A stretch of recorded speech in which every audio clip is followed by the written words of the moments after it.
Customer இப்படிலாம் ஏமாத்துவாங்கன்னு நினைச்சு கூட பார்க்கல. எனக்குன்னே வருவீங்களாடா?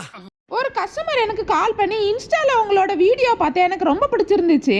ரசமலாயில ஒரு கேக் வேணும், டிசைன் எப்படி இருந்தாலும் ஓகே தான். என் பொண்ணுக்கு கலர் கலராக இருந்தால் ரொம்ப பிடிக்கும்.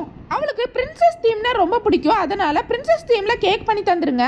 கொஞ்சம் கலர் கலராக இருக்கிற மாதிரி டிசைன் மட்டும் பண்ணி தந்துருங்கன்னு சொன்னாங்க.